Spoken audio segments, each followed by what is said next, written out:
So I wanted to use all the knowledge that I gained through both practice when I was training to be a veterinarian and then after becoming a vet, and put that knowledge to being able to make a better world for animals.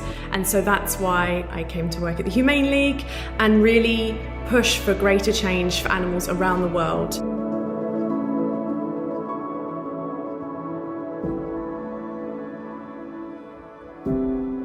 As a child, I always loved animals. And if you love animals, you pretty much navigate to being a veterinarian. And that's what I did. That was really all I cared about, how I could help animals. So there is many different paths for veterinary. There are vets that work with small animals, cats and dogs. There are vets that will work with horses and donkeys, like the equine side of things. Vets that might go into working in policy or working in the government. Those that might work on farms as well. And in my case, working to help end factory farming, something that really goes against what I believe it means to be a veterinarian.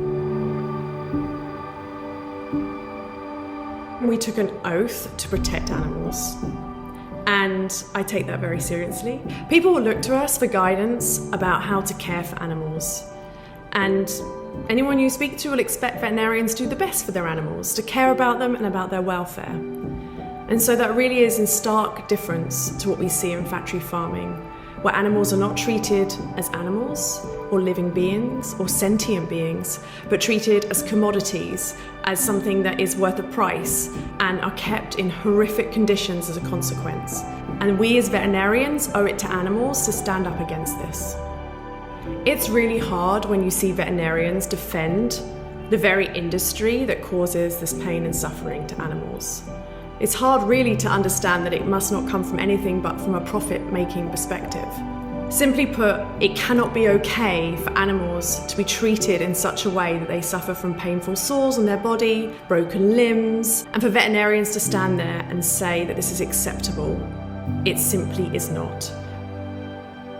As a vet, I took an oath to protect animals, and that's what I do every day at the Humane League.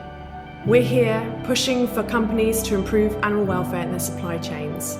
These companies hold so much power, and they have the ability to end this cruelty. So that's why it's so important for us to be pushing for these changes, for companies to make these commitments and see them through to fruition, so that there is a world where there isn't factory farming. In the end, we shine a light on the worst abuses of animals raised for food.